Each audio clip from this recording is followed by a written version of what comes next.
Bienvenidos al espacio de entrevistas para UniTV y Primeras Noticias TV. En esta ocasión nos encontramos con el catedrático de universidad, el doctor José Ignacio Aguadé. Bienvenido, José Ignacio, y gracias por tu asistencia y por tu colaboración. Gracias a vosotros. Para comenzar y romper un poco el hielo, tras años en estrecha relación con el ámbito educativo, ¿qué grandes hitos destacarías de los producidos en estas dos últimas décadas?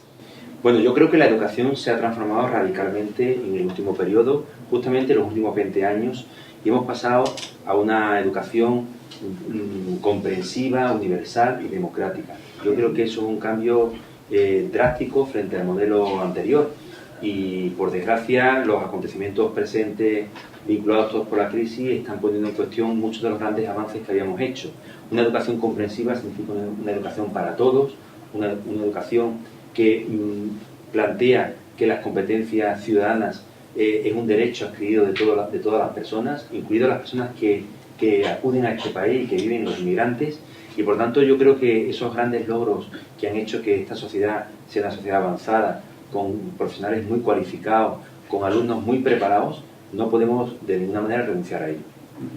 ¿Qué está representando el uso cada vez mayor de las TIC en general y de Internet en particular para las aulas españolas? Algunos dicen que las TIC son un gran revulsivo. Yo creo que son una auténtica revolución. Las TIC han supuesto una transformación radical, no solamente de la educación, sino de toda la sociedad. Hasta hace poco tiempo, para comprar un billete de avión íbamos a una agencia de viajes. Hoy día lo hacemos en casa, sentado en nuestro ordenador y además buscando con miles de buscadores y miles de agencias. No solamente eso, sino cualquier espacio de nuestra vida, la forma de comunicarnos, de transmitirnos con los demás, de interaccionar, las redes sociales, las páginas web, las plataformas, todo han revolucionado toda nuestra existencia. Pero también la educación. Lo que ocurre es que, por desgracia, en muchos casos, las TIC solamente se han convertido en un barniz que da una apariencia de futuro, de transformación, de tecnología, pero realmente no han llegado a calar en lo que es importante en el sistema educativo, que es las relaciones que los alumnos establecen con los profesores, y en esa relación se establece lo que es la educación, que es el cambio de la persona a hacerse más comprensiva, más ciudadana, más competente, más cualificada.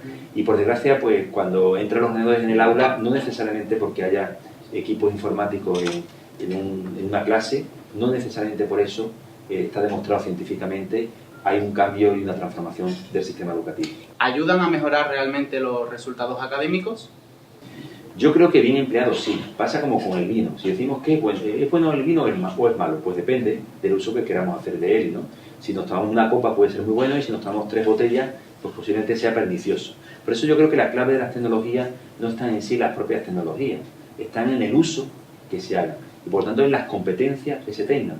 En la medida que tengamos personas preparadas para hacer un buen uso de las tecnologías y hagan un uso racional e inteligente de las mismas, sin duda las tecnologías proyectan, amplían y potencian la capacidad del sistema educativo. Porque con unas buenas tecnologías se aumenta la capacidad comunicativa, la capacidad de entendimiento, de acceso a la información, de procesamiento de esa información y de difusión del saber. Entonces yo creo que la clave es enseñar a las ciudadanas y ciudadanas, por tanto también a los niños, a los chicos, a los jóvenes, a hacer un uso racional, inteligente, crítico y participativo de las TICs y de los medios de comunicación, porque en esa medida seremos capaces de aprovechar todas las posibilidades positivas que tienen las tecnologías en nuestra vida y también en el sistema educativo. Las TIC han marcado un antes y un después en la educación, ¿no? Sin embargo, son muchos los que abogan por un cambio a nivel metodológico y organizativo escolar. ¿Qué opinas? ¿Estás de acuerdo en ese respecto? Yo creo que ahí está la clave, es decir, las TIC pueden ser un barniz, es decir, una capa superficial que simplemente da aureola de tecnología y de futuro, o bien las TIC pueden penetrar en el sistema educativo. Por eso el cambio real no es un cambio tecnológico, es un cambio metodológico y yo diría más, un cambio filosófico. Es decir, ¿qué realmente quiere la escuela en una sociedad del siglo XXI? Si realmente lo que queremos enseñar contenidos y conceptos, realmente estamos trasnochados, porque hoy día el acceso a la información no se hace con la memoria, se hace con un ordenador. En una pequeña pantalla, en una tableta, podemos tener toda la información jamás pensada y de forma instantánea. El problema hoy día no es tanto el acceso a la información, es el procesamiento de la información. Lo que ocurre es que en las escuelas, en los institutos y en las universidades todavía los profesores están obsesionados con que el alumno aprenda, repita y memorice. Yo creo que ese es el gran fallo. El fallo es que todavía la escuela no ha planteado que su gran objetivo no es hacer cabezas bien llenas, sino cabezas bien hechas. Como ya decía hace unos siglos Montaigne, un filósofo y pedagogo importante, que decía que lo importante no era acumular saberes, sino saber procesar esa información. Y por eso hoy día la escuela tiene que cambiar radicalmente desde el punto de vista metodológico, estratégico, y hacer que lo importante no sean los contenidos. Lo que hoy tenemos que hacer es que los niños no se ahoguen en una sociedad de mucha información. Es decir, hay que aprender a navegar, a nadar en este mundo donde tanta información puede hacer que el barco se hunda. Para marcar un buen rumbo en nuestro barco, tenemos que enseñar a la gente a coger una buena brújula. Y esa brújula es saber procesar la información, manejarla con inteligencia, saber seleccionar esa información, saber establecer dosis de uso, que también es muy importante. El que los estudiantes ya no saben hacer una raíz cuadrada sin una calculadora es una frase recurrente y habitual entre los sectores críticos al uso de las nuevas tecnologías, ¿no? Sin embargo, ¿qué se está haciendo mal en la implantación de estas nuevas herramientas en la enseñanza superior? Bueno, a mí no me preocupa tanto que el niño sepa o no hacer una raíz cuadrada. Lo que me preocupa es que el niño no sepa pensar, que yo creo que es mucho más importante. Al final, hacer una raíz cuadrada, una suma, una resta, o poner una palabra bien escrita ortográficamente, es un tema anecdótico, ¿eh? Es importante, pero la importancia está en aprender a pensar, aprender a desenvolverse en la sociedad, ser un buen ciudadano, tener criterio, tener moral, tener ética. Eso es lo importante en la vida, ¿eh?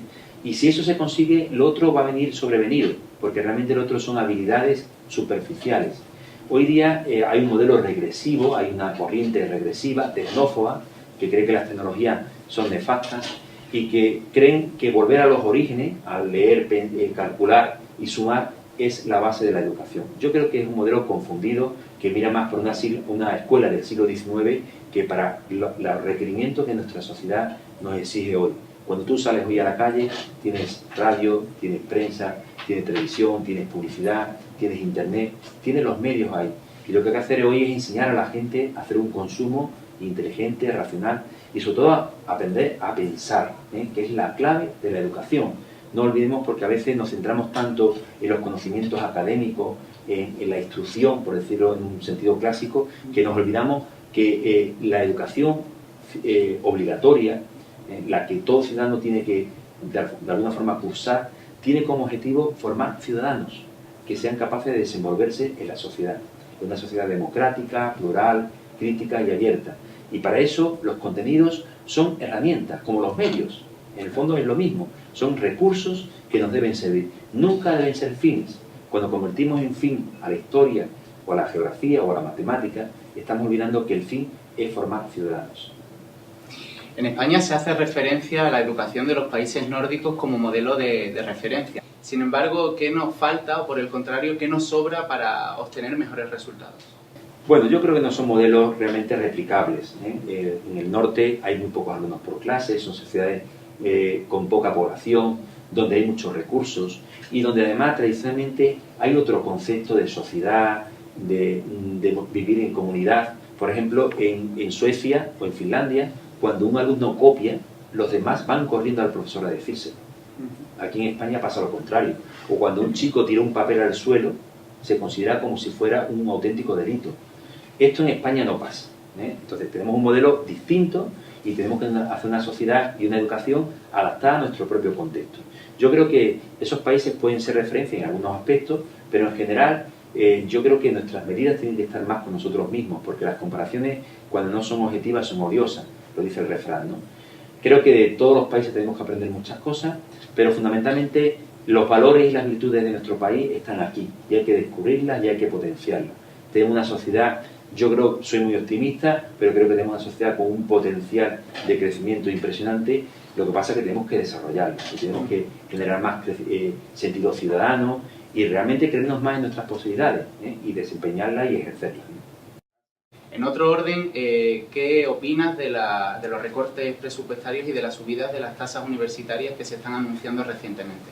Bueno, pues como ha dicho un crítico periodista hace unos días, yo creo que aquí hay medidas económicas, pero también medidas ideológicas. Yo creo que el gran fracaso de una sociedad es cuando no cree que la educación es el arma del futuro. Es decir, no hay mejor inversión en una sociedad que la educación, que formar buenas nuevas generaciones para que sean capaces de transformar y de progresar, porque hay que tener presente que no siempre el futuro es progreso, ¿no?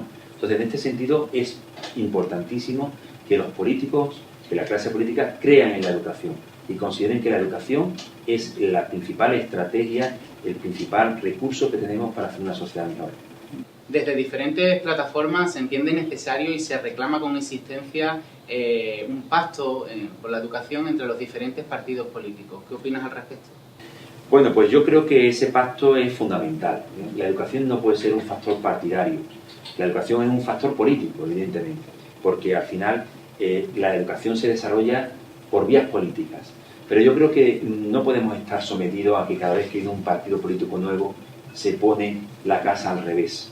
La educación tiene que basarse en el consenso de los grandes partidos y si todos fueran capaces de hacer ese sacrificio, de ser capaces de ser generosos y pensar que la educación es el arma del futuro, sería necesario un consenso de los grandes partidos del Estado para que realmente hicieran una ley que pudiera durar 15 o 20 años, que es lo razonable para que una ley pueda tener un desarrollo. Y que fuera acompañada, y esto es muy importante, de una memoria económica, porque la educación, es verdad que tenemos que ser más eficientes, tenemos que gastar menos recursos, pero sin duda a veces se parte de una premisa equivocada.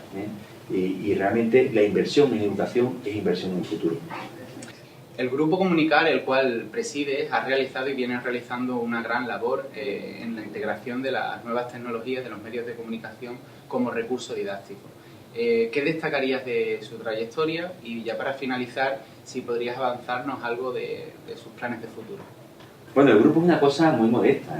Lo que ocurre es que lleva 25 años trabajando, insistentemente, con pocos recursos, con pocos apoyos administrativos, pero somos un grupo de 150 profesores y periodistas de todas las provincias de Andalucía y realmente el balance de estos 25 años, cuando hemos hecho asamblea, ha sido muy positivo porque de la nada hemos sido capaces de crear un colectivo profesional reconocido en el mundo entero, que tiene algunas publicaciones, algunos materiales, algunos congresos que han sido de referencia a nivel internacional.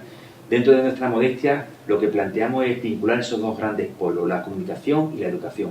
Los educadores tenemos que aprender muchas cosas de los periodistas porque realmente en el periodismo está gran parte de nuestro futuro, pero también los comunicadores tienen que tener una vertiente más educativa, más ética, más responsable, y eso lo puede aportar la educación. Entonces, en ese sentido, nosotros convergemos estos dos grandes polos y hemos trabajado en los últimos años por hacer muchas actividades orientadas a los profesores, a los periodistas, a los padres, a los niños, talleres, seminarios, congresos, jornadas y sobre todo hay un buque insignia en el grupo que es la revista Comunicar, que cumple ahora 20 años de existencia y que en estos 20 años pues también ha sido un niño que ha ido creciendo, ya no es un adolescente, ya ha entrado en la etapa madura y efectivamente es una revista que hoy ha ido creciendo a nivel internacional, que ha superado nuestras fronteras. Ahora estamos trabajando con una edición en chino, una edición en árabe, una edición en inglés que ya tenemos activa y coediciones internacionales en Ecuador, en Colombia, en México, en Chile. En suma, es un proyecto que ha ido creciendo y que de alguna forma está volcada en la comunidad universitaria, en la comunidad docente, en la comunidad de periodistas para que tengan una herramienta que les sirva para reflexionar, para pensar de cómo podemos entre todos hacer una educación y una comunicación mucho más sana, más activa, más participativa y en suma más democrática y cívica, que es en realidad lo que estamos buscando. De nuevo, José Ignacio, agradecerte tus aportaciones y tu colaboración para UniTV y Primeras Noticias TV. Y nada más, nosotros nos vemos en la próxima.